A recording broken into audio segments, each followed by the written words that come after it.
Hey guys, welcome back. Welcome to another exciting video. In fact एक series जिसके अंदर हम कवर करेंगे जावास्क्रिप्ट के interview questions.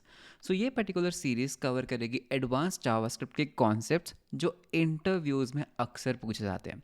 So if you are preparing for an interview या फिर आप कोई भी इंटरव्यू क्रैक करना चाहते हैं या फिर you want to take your JavaScript skills to another level, so this series is for you.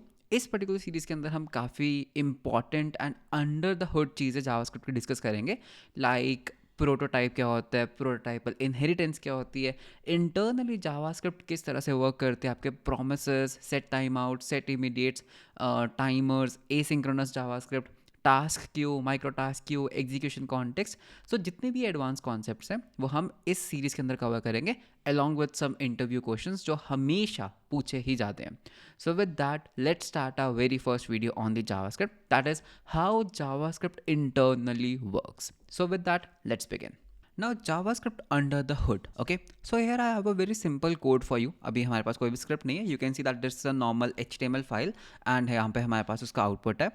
So इस पर्टिकुलर वीडियो के अंदर ना what I have done is I have made several script files for you. You can सी हमारे पास एक script 0 है, 1 2 3. तो पहले script 0 की तरफ बढ़ते हैं and what I would like to do is कि आप गेस करो दैट अगर हम इस फाइल को रन करते हैं ब्राउजर के अंदर, what will be the output. Okay, you can pause the video, you can guess the output. So बहुत ही एक सिंपल सा क्वेश्चन है. Let me just open the console for you. So ये है हमारा कॉन्सोल जहाँ पर हम अपने आउटपुट्स को देख पाएंगे. So this is my script 0. सो एक काम करते हैं, पहले इसको रन करते हैं, फिर हम समझेंगे that how this is working. Okay, so इसके लिए हम यहाँ पे यूज़ करेंगे स्क्रिप्ट टैग का एंड इसके अंदर आई will just say script 0.js and जैसे ही मैं इसको सेव करूँगा I got value of x is undefined. So मैं इसको थोड़ा सा ऊपर कर देता हूँ so that you can see the output. So this is the output that I am getting, that is value of x is undefined. तो इस पर्टिकुलर कोड का जो आउटपुट है वो क्या है, वो है अनडिफाइंड, राइट? क्यों? एक काम करते हैं, इस कोड के अंदर ना एक छोटी सी वेरिएशन करते हैं. ठीक है, एक छोटी सी वेरिएशन करते हैं. मैं यहाँ पे बोलूँगा x equals to 20. Now what is going to be the output? Now we will get x as 20. Okay, so how this code is working, मतलब इंटरनली जब हमने इस कोड को रन किया तो क्या हुआ उस चीज़ को समझते हैं एंड देन हम 1 2 3 की तरफ बढ़ेंगे and trust me you will be able to solve those questions on your own. So what happens internally in the JavaScript. So इसको हम पहले यहाँ पे कॉपी कर लेते हैं. ठीक है, तो ये क्या है, ये हमारा है सोर्स कोड. ये क्या है, ये हमारा सोर्स कोड है. Let me just have an enter. इस चीज़ को हम कहते हैं सोर्स कोड. सोर्स कोड क्या होता है? वो कोड जो जावास्क्रिप्ट डेवलपर या फिर जो डेवलपर लिखते हैं, that is your source code.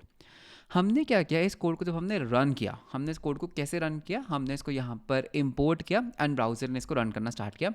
So first thing that happens when ever you run a JavaScript code is एक ग्लोबल एग्जीक्यूशन कॉन्टेक्स्ट क्रिएट होता है. ग्लोबल एग्जीक्यूशन कॉन्टेक्स्ट क्या होता है, क्रिएट होता है. So this is your step 1, global execution context.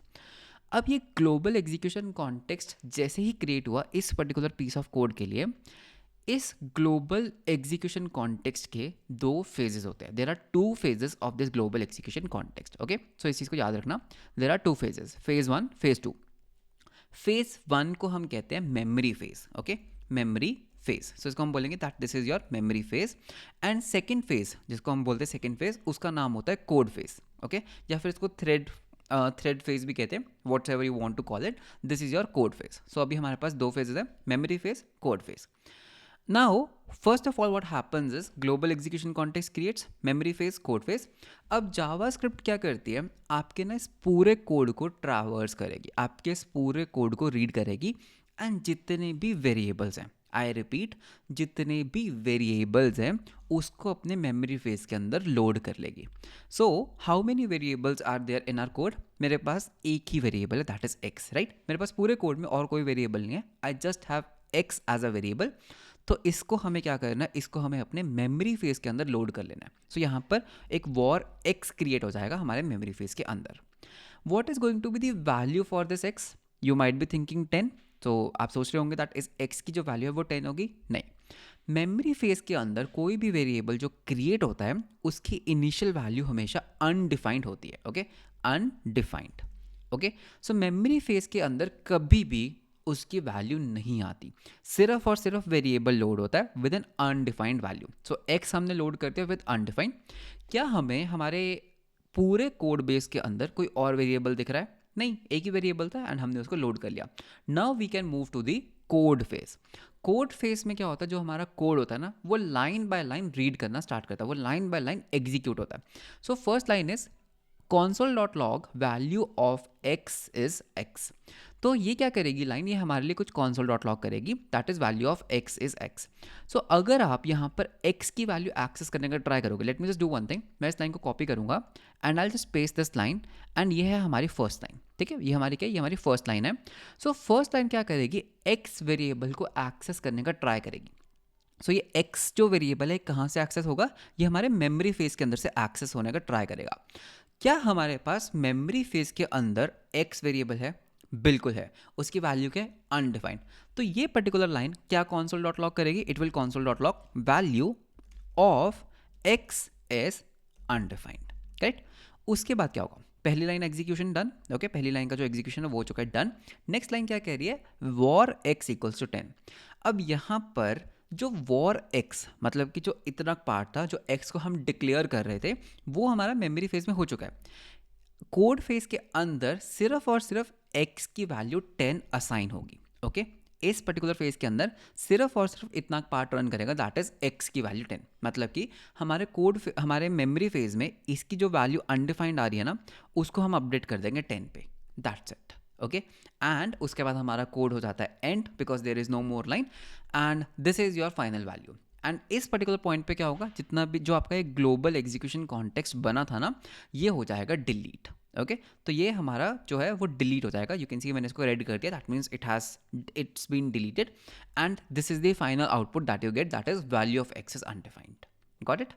तो इस तरह से कोड एग्जीक्यूट हुआ। तो अगर हम इसको वापस से रन करते हैं, you are getting value of X is undefined. अब इसका मैं आपको प्रूफ भी दे सकता हूँ बाय अटैचिंग अ डीबगर। तो अगर हम यहाँ पर, अगर आप डीबगर को अटैच करके देखोगे, so what you will get is that यहाँ पर आपके पास x अनडिफाइंड आएगा। So let me just do one thing, मैं यहाँ पर एक डीबगर अटैच करता हूँ। ठीक है, so I will just attach a debugger on this line and इसको ना हम अपने नोड के साथ रन करने का ट्राई करते हैं। ठीक है, so debug wait just terminal and यहाँ पर मैं एक डीबग टर्मिनल लेता हूँ, जावास्क्रिप्ट डीबग टर्मिनल।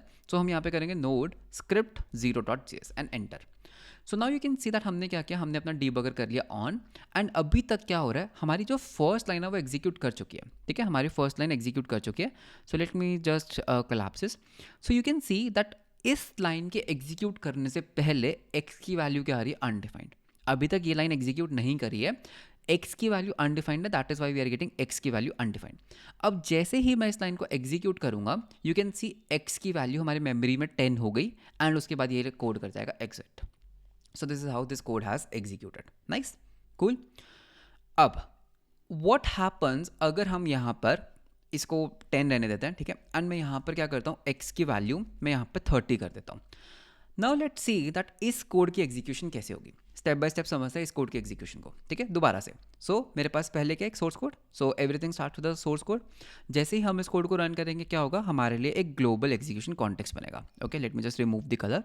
सो ये क्या है, ये है हमारा ग्लोबल एग्जीक्यूशन कॉन्टेक्स्ट। ठीक है, सो इसको हम करेंगे global execution context. Global execution context के अंदर देयर विल बी 2 फेजेस। ठीक है, तो ये हमने लाइन बनाई।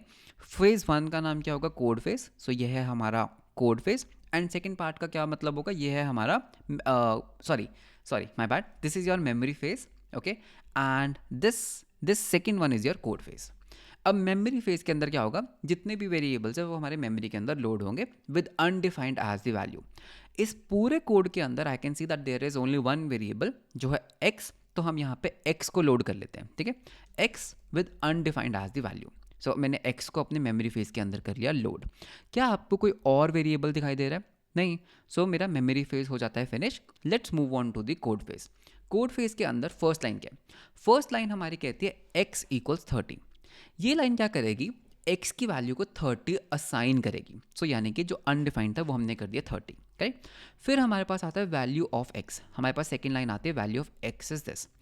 इस लाइन को कैसे एग्जीक्यूट करेंगे, ये लाइन क्या करेगी, ये हमारे मेमोरी फेज के अंदर से सर्च करेगी that what is the value of x। तो x की वैल्यू हमारे पास क्या आ रही है, हमारे पास आ रही है 30। सो हमारे पास एक console.log आएगा that value of x is 30 because memory phase में it's 30. So this is the output that I am getting. फिर क्या होगा, next line says war x equals to 10. So war x was the declaration part, वो हमारा memory phase में हो गया। तो कंपाइलर जो जावास्क्रिप्ट को रन कर रहा है वो इसको इस तरह से रीड करेगा, X equals to 10। That means हमारे मेमोरी फेज के अंदर इसकी वैल्यू क्या हो जाएगी 10। एंड अब दैट्स इट, हमारे जो लाइन है वो हो चुकी है फिनिश, हमारा कोड हो चुका है फिनिश। ग्लोबल एग्जीक्यूशन जो होगा वो हो जाएगा डिलीट, बिकॉज हमने पूरी एग्जीक्यूशन कर लिया complete. And we are getting value of X is 30। तो अगर मैं इसको रन करता हूँ, you can see that we are getting value of X is 30। अब एक छोटा सा होमवर्क आपके लिए, अब बताओ क्या होगा, वैल्यू ऑफ x2 एंड ये है x1, इसकी आउटपुट क्या होगी? You have to guess the output. So if this is the code, you have to guess the output for this. So pause the video right here, एक पूरा global execution context बनाओ, create a memory phase, create a code phase, try करो dry run करने का, ताकि ये code किस तरह से एग्जीक्यूट होगा। So if I save the code, this is the output that I am getting. x1 की value is coming 30 and x2 की value is coming 10। Okay, so you have to make all the chart and all this global execution context on your own. So this was your code 1. I hope अच्छा लगा। सो अब बढ़ते हैं हम अपने script 1 की तरफ। ओके, तो दिस वॉज स्क्रिप्ट 0, जिसमें मैंने आपको एक्सप्लेन किया that how this global execution context is working. अब बढ़ते हैं हम अपने स्क्रिप्ट 1 की तरफ। स्क्रिप्ट 1 के अंदर हमारे पास क्या है? हमारे पास है console.log global execution context start. फिर हमारे पास एक वेरिएबल है global variable, I am a global variable. फिर हमने एक फंक्शन बनाया ग्लोबल फंक्शन, जिसके अंदर we are saying inside global function. फिर हम एक console.log कर रहे हैं ग्लोबल वेरिएबल को। फिर हमारे पास ग्लोबल फंक्शन का कॉल है, and then we have global execution context ends. So बहुत ही स्ट्रेट फॉरवर्ड है। So you have to guess the output for this. So let's see that इसकी आउटपुट क्या आती है। ओके, सो स्क्रिप्ट 1 को हम कर लेते हैं लोड। ओके, स्क्रिप्ट 1 को हम कर लेते हैं load. So this is what you are getting, global execution context start, I am a global variable, that is this console.log। फिर आता है inside global execution function, and then we get global execution context ends. So let's understand that जिसमें हमारे पास एक function आ जाता है, अगर हमारे कोड में एक फंक्शन आ जाता है तो वो कोड किस तरह से एग्जीक्यूट करता है। So what I will do is, मैं यहाँ पे पूरे कोड को कॉपी कर लेता हूँ, and let's go back to our white board and sorry black board, and यहाँ पे हम इसको कर लेते हैं पेस्ट। ठीक है, तो ये है हमारा सोर्स कोड। तो देखते हैं दैट इस कोड को हम किस तरह से एग्जीक्यूट कर सकते हैं। So first things first, global execution context बना लो। ठीक है, ये है हमारा ग्लोबल एग्जीक्यूशन कॉन्टेक्स्ट, एंड इसका हम कलर कर देंगे blank. And global execution context के there are 2 parts, correct, memory phase and code phase. ठीक है, सो पहले हम बनाते हैं मेमोरी फेस, ये है मेरा मेमोरी फेस, एंड इधर आ जाता है हमारा कोड फेस। अब मेमोरी फेस के अंदर how many variables can you see? I can see 2 variables here. ठीक है, फर्स्ट वेरिएबल जो है वो है हमारा ग्लोबल वेरिएबल। तो इसको हम कर लेते हैं कॉपी, एंड ये हमारा यहाँ पे आ जाएगा ग्लोबल वेरिएबल, ये हमारा मेमोरी फेस के अंदर है। ठीक है, तो just let me type in global variable, and इसकी वैल्यू क्या आएगी? अनडिफाइंड। इसकी वैल्यू क्या आएगी? अनडिफाइंड। सेकेंड वेरिएबल, क्या आप सेकेंड वेरिएबल को देख पा रहे हो? सेकेंड वेरिएबल है हमारे पास ये ग्लोबल फंक्शन, बिकॉज जो फंक्शन है that is also a part of variable. So global function. अब एक चीज़ यहाँ पर बहुत इंटरेस्टिंग है, अगर आपके पास एक वेरिएबल है, लाइक अगर आप वॉर कीवर्ड का यूज़ कर रहे हो, तो अगर आप वॉर कीवर्ड या लेट या कौन सा यूज़ करते हो तो उसकी वैल्यू अनडिफाइंड आती है। लेकिन अगर आप एक फंक्शन बनाते हो, अगर आप इस फंक्शन कीवर्ड का यूज़ करते हो, तो मेमोरी फेस के अंदर पूरा का पूरा फंक्शन आता है। ओके, पूरा का पूरा फंक्शन लोड होता है विद बॉडी, उसकी वैल्यू अनडिफाइंड नहीं होती, पूरी की पूरी बॉडी भी आती है। I will tell you why this is important. अभी के लिए बस इतना समझो कि अगर हमने कोई वेरिएबल बनाया तो वो अनडिफाइंड रहेगा, एंड अगर हमने कोई फंक्शन कीवर्ड का यूज़ करके फंक्शन बनाया तो उस फंक्शन की पूरी body will go in the memory face. क्या मैंने सभी वेरिएबल्स को लोड कर लिया अपने मेमोरी फेस के अंदर? बिल्कुल, मेरे को और कोई वेरिएबल नहीं दिख रहा है। अब line by line code execution start होगा। तो सबसे पहली लाइन हमारे पास क्या आती है? console.log, दिस वन, राइट, हमारे पास एक console.log आता है। तो कॉपी करो एंड इसको हम करेंगे paste. So this is my first line that comes into the code face. तो ये लाइन बहुत सिंपल है, जो प्रिंट करेगी ग्लोबल एग्जीक्यूशन स्टार्ट्स। ठीक है, you can see here. Next, फिर हमारे पास एक वेरिएबल की वैल्यू असाइन होती है, that is I am a global variable. मतलब कि इस अनडिफाइंड को हटा के इसकी वैल्यू क्या होगी? आई एम अ ग्लोबल वेरिएबल। ठीक है, तो इसने इसकी वैल्यू को डिफाइन कर दिया। फिर इसको स्किप कर दो, बिकॉज ये क्या है? एक फंक्शन डिक्लेरेशन, वो हमारा मेमोरी फेस का पार्ट था, तो इसको स्किप कर दो। नेक्स्ट क्या आता है? console.log of a global variable. तो ग्लोबल वेरिएबल का console.log क्या करेगा? आई एम अ ग्लोबल वेरिएबल। तो अगर मैं इस लाइन को कॉपी कर लेता हूँ, I just want to copy this line, and इसको हम यहाँ पे कर लेते हैं पेस्ट। तो ये क्या करेगा? ग्लोबल वेरिएबल की वैल्यू को प्रिंट करेगा, एंड ग्लोबल वेरिएबल की वैल्यू क्या? I am a global variable. So next we are getting I am a global variable. Okay, अब यहाँ पर हमारे पास आता है एक function call. This is very important. Function call क्या करता है? जब भी आप किसी फंक्शन को कॉल करते हो जावास्क्रिप्ट के अंदर, हर एक फंक्शन का खुद का एक लोकल कॉन्टेक्स्ट क्रिएट होता है। मतलब कि अब आपके कोड फेस के अंदर, because you are making a function call, एक दोबारा से एक लोकल कॉन्टेक्स्ट बनेगा फॉर दिस ग्लोबल फंक्शन। तो ये जो ग्लोबल फंक्शन है ना, आपका जो ग्लोबल फंक्शन है, इसका एग्जीक्यूशन कॉन्टेक्स्ट बना। अब इस ग्लोबल फंक्शन एग्जीक्यूशन कॉन्टेक्स्ट के भी फिर से दो पार्ट्स होंगे। क्या क्या? एक होगा मेमोरी फेस, एक होगा मेमोरी फेस और एक होगा कोड फेस। ठीक है। अब मुझे एक बात बताओ, क्या ग्लोबल फंक्शन के अंदर कोई भी वेरिएबल है? क्या इस ग्लोबल फंक्शन के अंदर सिर्फ इतने एक पार्ट में कोई भी वेरिएबल है? नहीं। तो इसका मतलब मेमोरी फेस हमारा खाली रह जाएगा। अगर यहाँ पर कोई वेरिएबल होता, लेट्स से आप यहाँ पर एक वेरिएबल बनाते x इक्वल्स टू 10, तो ये जो x है ना, ये हमारे यहाँ पे मेमोरी फेस में आता। ठीक है, with undefined as the value. But because हमारे पास कोई भी वेरिएबल नहीं है तो ये हो जाएगा स्किप। अब let's move on to the code phase. Code phase क्या कहता है? Inside global function. तो ये है हमारी लाइन जिसको हमें एग्जीक्यूट करना है। तो ये पर्टिकुलर जो लाइन है ये हमारे कोड फेस के अंदर आएगी। ठीक है, ये आगे हमारे कोड फेस के अंदर ये लाइन एग्जीक्यूट करेगी which will say inside global function. Done. And उसके बाद क्या हुआ? ये फंक्शन एग्जीक्यूशन कंप्लीट हो गया। कैन यू सी दैट ये जो पूरा फंक्शन एग्जीक्यूशन था ना, ये कंप्लीट हो गया। इसके अंदर और भी लाइंस नहीं है। तो ये पर्टिकुलर जो इनर कॉन्टेक्स्ट है ये हो जाएगा डिलीट। ओके, ये हो जाएगा delete. And then you get global execution context ends, last print that is global execution context ends. तो अगर आपके पास कोई भी फंक्शन आता है, this is how the context is created. तो हर फंक्शन का अपना एक लोकल एग्जीक्यूशन कॉन्टेक्स्ट बनता है। तो global execution context is for the global code, and उसके बाद जितने भी फंक्शन आते हैं उन सबका अपना एक local execution context is created. This is how the JavaScript works. Okay, now tell me one thing. अगर मैं इस फंक्शन को नीचे मूव कर देता हूँ, ठीक है, तो मैंने यहाँ पर क्या किया, मैंने इस फंक्शन को ना नीचे मूव कर दिया एंड कॉल यहाँ पे कर रहा हूँ। You can still see that ये जो पर्टिकुलर कोड है ना, ये वाली जो लाइन है that is line number 6, it is still running fine. Okay, because you are getting inside global function. मतलब कि मैं फंक्शन को बाद में डिक्लेयर कर रहा हूँ but still I am able to call this function here. क्यों? बिकॉज जब मेमोरी फेज में था, जब हम मेमोरी फेज के अंदर थे, आई टोल्ड यू दैट हर फंक्शन का जो मेमोरी फेज में लोड होता है, पूरी की पूरी फंक्शन बॉडी लोड होती है। तो ये फंक्शन हमारे पास ऑलरेडी लोडेड था, इसलिए मैं इसको यहाँ पे कॉल कर पा रहा हूँ। बट वॉट विल हैपन अगर मैं इस फंक्शन को var global function equals to a function इस तरह से लोड करूँ? मैंने ना फंक्शन बनाने का तरीका चेंज कर दिया। मैंने फंक्शन कीवर्ड का यूज़ नहीं किया, मैंने एक वेरिएबल बनाया global function which is equals to a function. अब क्या होगा? Because it is a var, जब हम मेमोरी फेज के अंदर होंगे ना, तो ग्लोबल फंक्शन की वैल्यू क्या होगी? Undefined. Correct.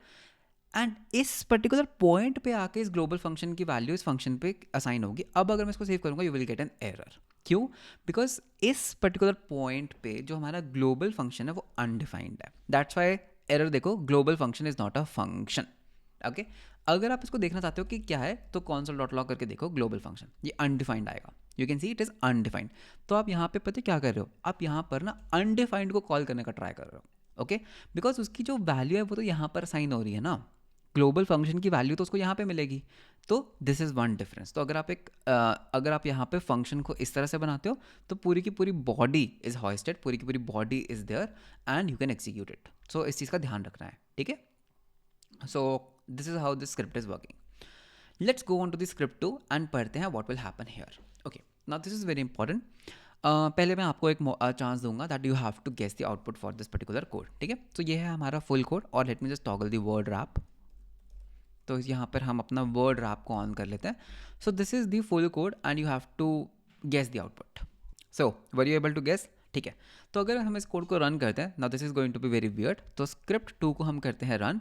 This is the final output. Start of script 2 that is this line, फिर हमारे पास है end of script that is this line, and फिर हमारे पास आता है this is from the task you set time out that is this.